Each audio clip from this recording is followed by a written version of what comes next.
What's up, guys? It's John, and let's talk about the Super Bowl for a minute. I found a couple things interesting. I've gone into it, obviously, in exhaust about the Super Bowl, but now as they're amping up the Super Bowl rhetoric, I actually feel very, very confident about this pick. I think as far as how they go about scripting these games is obviously what we want to get ahead of, and I think we've done a darn good job, and this one just seems very obvious to me. It seems like they're following the same blueprint. I could be wrong. So obviously, and I want to go into a couple things. I started off here because maybe it's some symbolism. Maybe I'm just overthinking it. I just happened to see this picture when the inevitability of them talking about Swift at the halftime show, just doing an improv performance came up, and I saw this picture and I thought it was odd because again, with Taylor Swift, it's like wrestling. This is a long-term game. People keep saying stuff like, "Oh, if Swift loses, then that's bad because you can't kill the Swift story." I don't see how them losing would make a difference as far as if she goes to the games next year, then people are still gonna watch. I see this. I kind of think of Miss Elizabeth and Randy Savage if you get that reference. But no, what I think is gonna happen is they're definitely gonna focus on Taylor Swift. But there's a narrative they really haven't pushed much with Taylor Swift. They pushed it a little bit, but they backed up on it. And I think it's one that's going to come to fruition. Now, it's kind of interesting that she's wearing two rings, maybe letting us know that the Chiefs are going to stay on two rings. And she's lacking a ring finger. And obviously, she doesn't have an engagement ring yet. People are talking about that's where the Super Bowl ring's going to go, right on that ring finger. I think it's going to stay empty. That's just my opinion. And I'll go into why. Again, I could be wrong. There's a million things that might surface. But yeah, maybe this two rings is just a little bit of foreshadowing. I got red and gold. But they're going to push this. My point is, this is a long-term story. They're going to push this story into, in my opinion, the next year, without a doubt. It's just, again, why waste it for 1 year? What I wanted to go into, besides Taylor Swift, is narratives. Obviously, that's what we cover here. And we have an interesting one. We covered this long, long time ago. We went into this narrative here and why it makes sense. Mahomes versus the world. And even since my last video, there was a reason I put it out so early. I explained it'd be a good job to jump on the pick'em because, as you can see, it moved from 1 to 1.5. It actually opened at 2.5, but they always do that. They open it, I feel like, for certain people. And by the time like I see the odds, it's changed. But it was 1 when I did my video last time. So basically a pick'em, and now we're at 2. Maybe soon it'll be at 2.5. And the last thing I want people doing is falling into a trap where now they have to pick a spread or they're not getting good odds. And now again, if you like the Chiefs, and I get why you would like the Chiefs, Cody Rhodes just went back to back. So I know a lot of people are saying, "Oh, he was number 15 in the Rumble, back to back for Mahomes." And I agree, wrestling predicts things. But my question is, and as I alluded to in the title, who is Cody Rhodes? Is Cody Rhodes Roman Reigns? Or I'm sorry, is Cody Rhodes Patrick Mahomes or is he Brock Purdy? And who is Roman Reigns? Is Roman Reigns Brock Purdy or Patrick Mahomes? Because it's pretty interesting, isn't it? We have Cody Rhodes, who's a back-to-back Rumble winner. So people think back-to-back champ. But Cody Rhodes is also the underdog, the American guy, like Brock. And he's going against the champ for the championship. And then we get to Patrick Mahomes. And again, he's kind of pitched as this underdog. Kind of like, again, how Cody's pitched. But Patrick Mahomes is the tribal chief. So you can see how, and it's crazy, they do it with Gematria. The only way I can explain it is Project Looking Glass. I did a whole series, and they didn't all age perfectly, but I went into Brock Lesnar, Brock Purdy, the Philadelphia Heyman connection, all these different interesting commonalities. How the WrestleMania typically is like in the same venue as the Super Bowl, like they know where, and they book it well in advance, so it's almost like they know, where it's going to be before the NFL does. Even sometimes they'll be in the city of a Super Bowl winning team. They were in Tampa when Brady won at home, and they were supposed to be in LA when the Rams won at home, but because of COVID, they weren't. Obviously, this year they're in Philly, so maybe that's a clue for next year. But my point is, there's two great stories here. I get it. You have the Mahomes. You need the legacy, right? Why would you make him go 2 out of 4 if you're going to make him the next Tom Brady? I'm sticking to the reason, the very first reason that I said there's no way the Chiefs win a Super Bowl this year, and obviously I had him doing even worse, so that didn't age too well. But B, why I think it's going to be the Niners. Pat McAfee, and he just had Tom Brady on his show talking about if Brady's worried if Purdy's going to be, or not Purdy, if Mahomes is going to pass him legacy wise.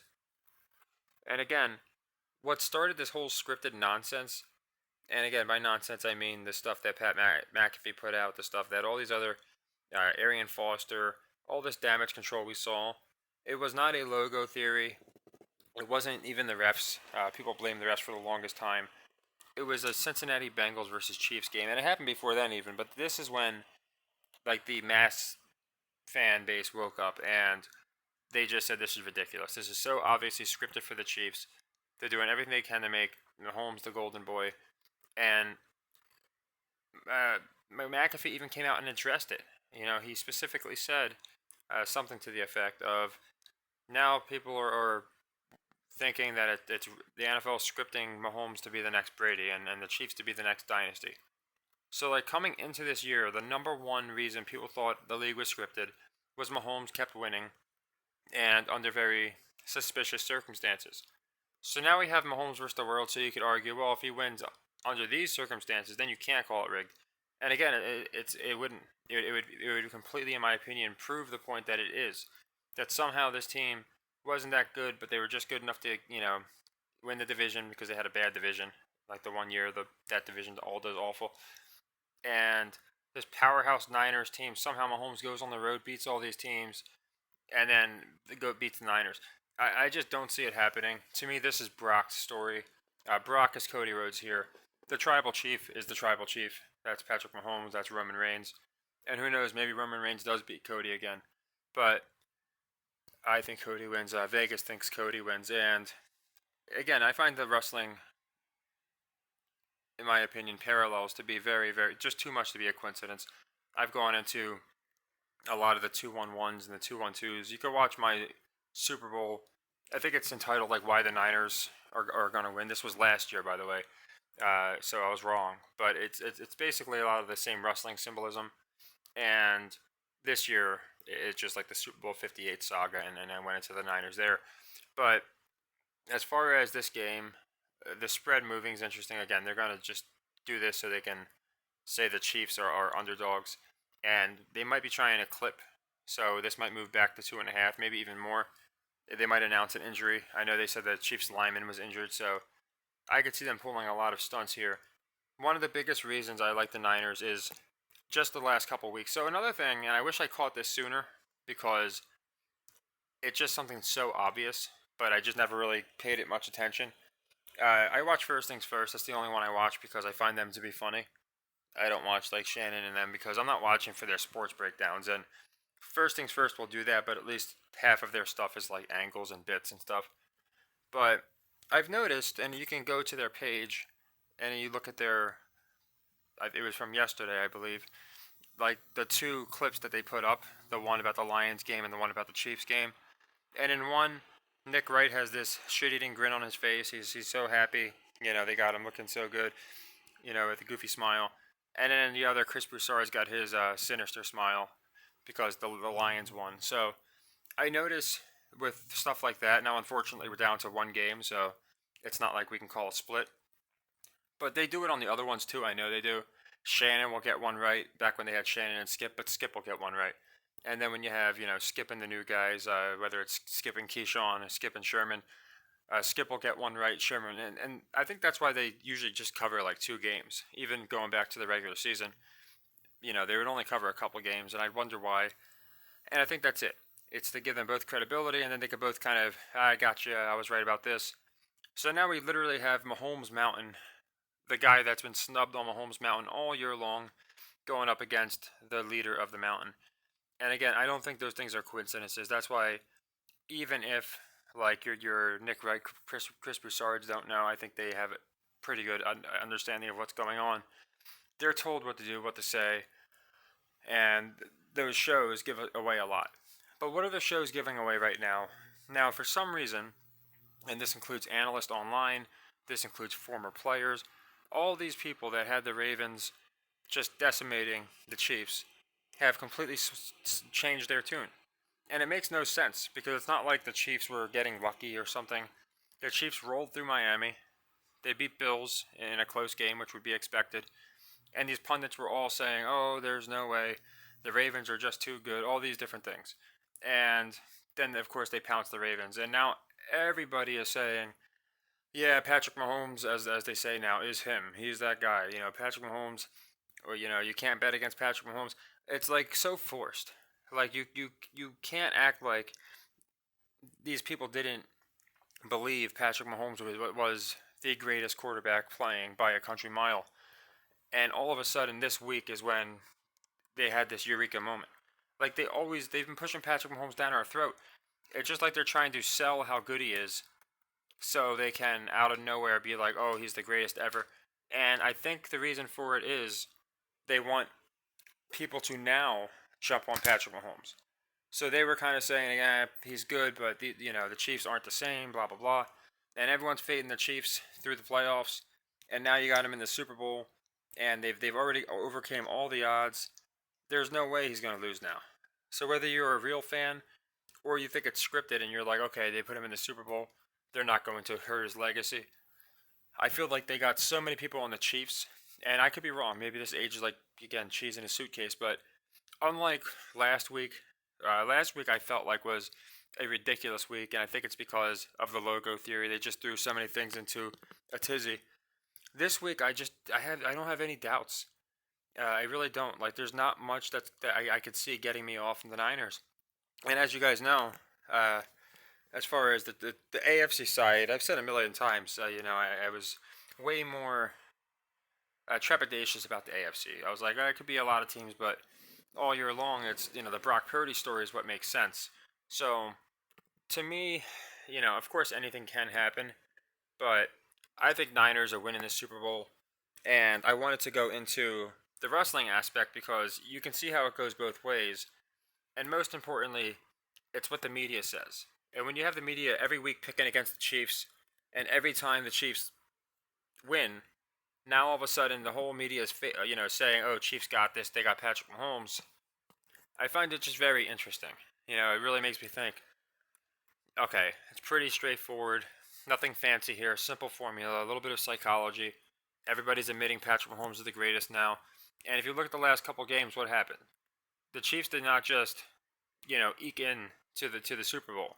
The Niners had two comebacks where they looked very bad for a lot of the game, and there's no way people watching the Niners over the last several weeks of the season, they got blown out by Baltimore, who the Chiefs blew out.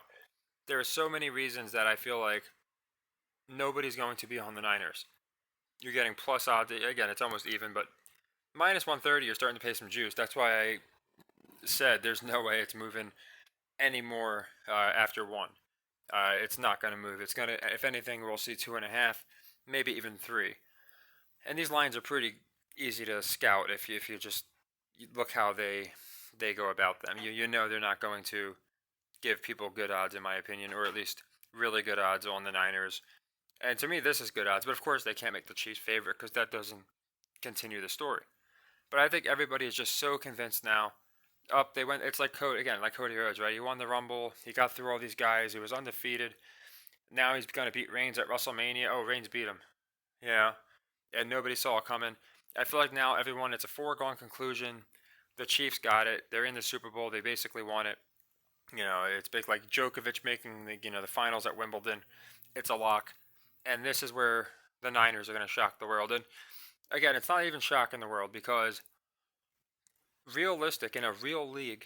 And again, they've done this a couple years in a row now, which is why I know that they know people are catching on. Where we did have the best two teams that year, Eagles Chiefs, and just because of Mahomes, I would say we have again realistically the best two teams in the Super Bowl, Niners Chiefs. Like they are the best two teams in my opinion in a real or fake league. So I think that's something that they've definitely changed, where they're not just going to put random teams in there or have it where it just looks like a complete ridiculous script fest. Now, this, in my opinion, still looks like a script fest, but I think they're going to get people off of the Niners big time here, just by what Kansas City has done, just by what we've been seeing from the analysts, all these different people. Again, if it wasn't something like a huge pattern, like 3-4 weeks in a row, we had everybody going against the Chiefs, but now all of a sudden they're taking them, then I would say, okay, maybe it's a coincidence. But just in unison, the mass media, the mass sports media, all coming out and now saying, oh, Patrick Mahomes is the greatest to ever exist. There's no way you can't bet against Patrick Mahomes, and that's what all the fans are starting to say. So the money is definitely going to be on the Chiefs this game, and it's not. I get it's not always about the money. It's sometimes it's about the bigger narrative, the story. I know a lot of people are saying stuff like Taylor Swift's not going to you know, uh, be a part of this unless they win a ring.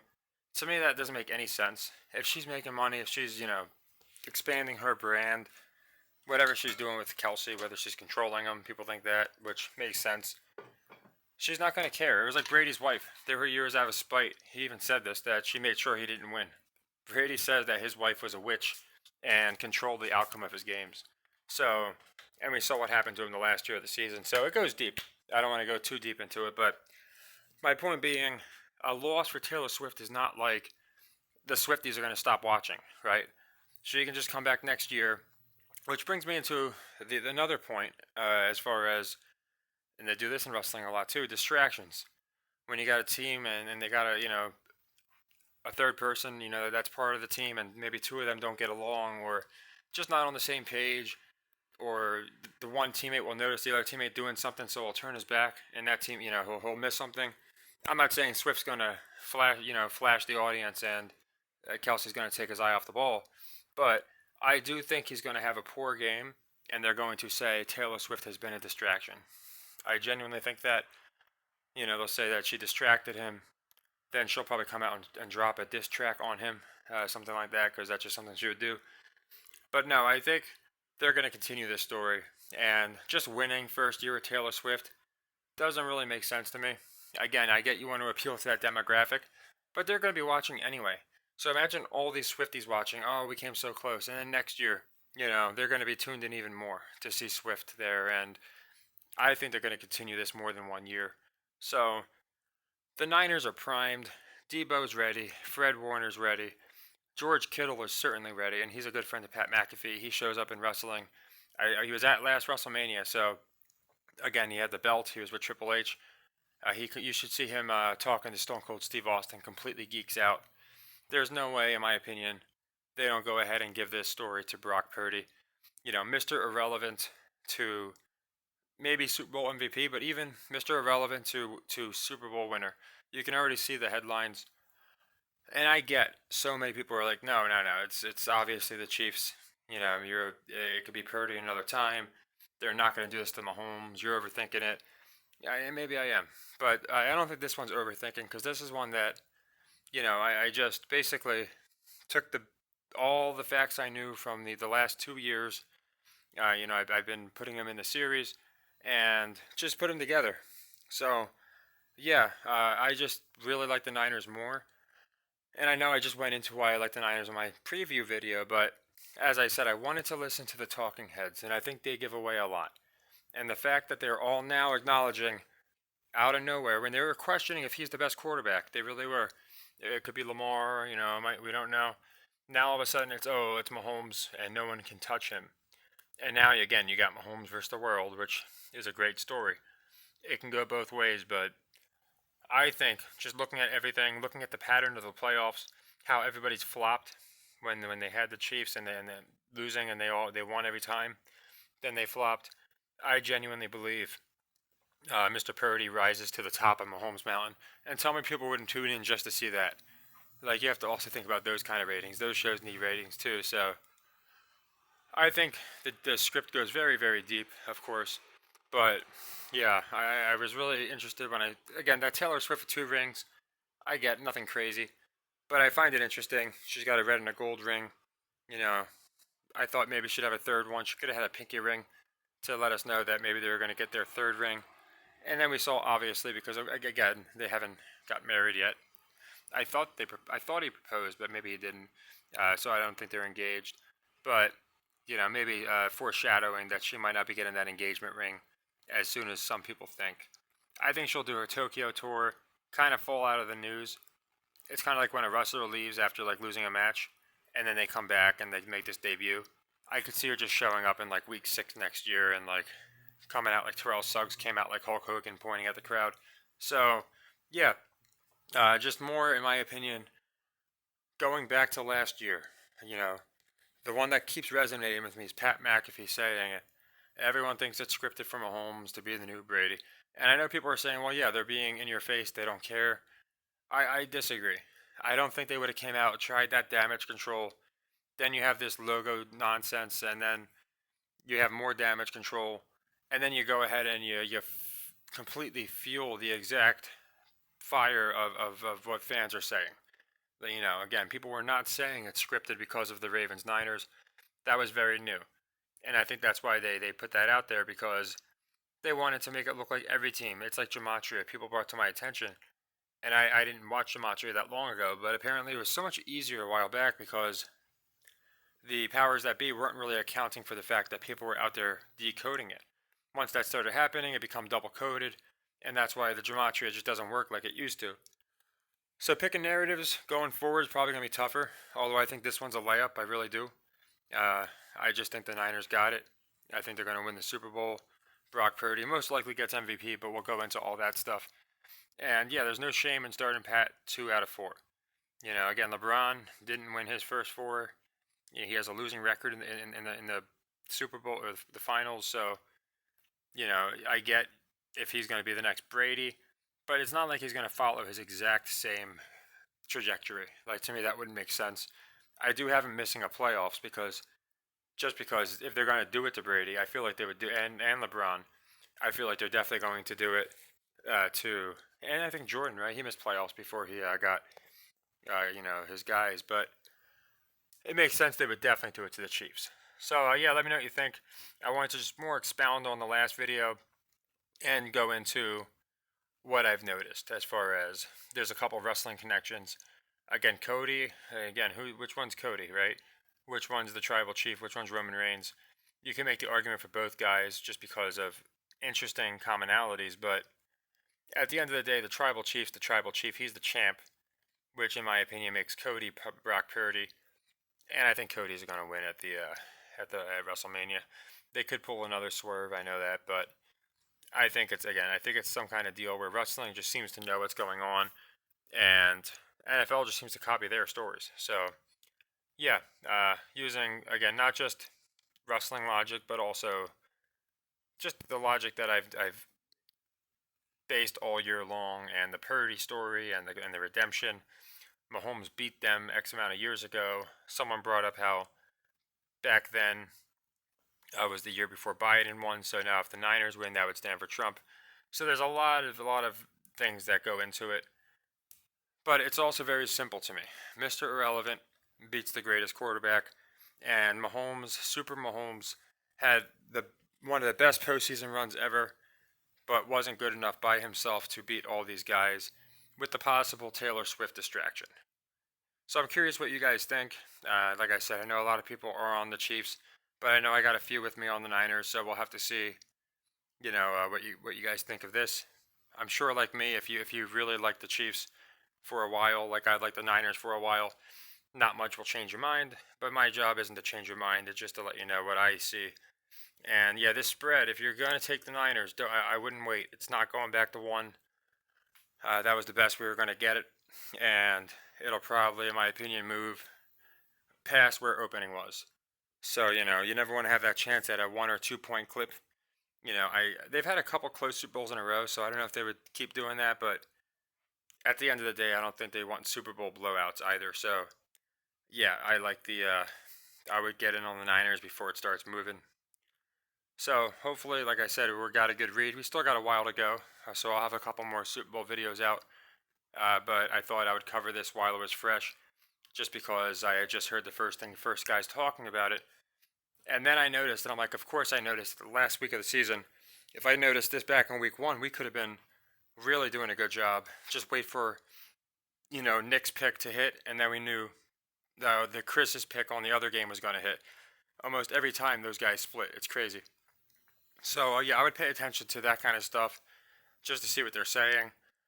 And maybe it's just me, but it seems like out of nowhere they're really pushing Mahomes like he wasn't being pushed already. Like he got this major push, and then it went to like, yeah, yeah, he's good, but he can't beat these guys. And then it's like, oh yeah, that's Patrick Mahomes. Like, how dare you pick against him? He's definitely going to beat the Niners. So that's just my opinion. I think Brock Purdy gets it done and completes the story. So take care, guys, and happy earnings.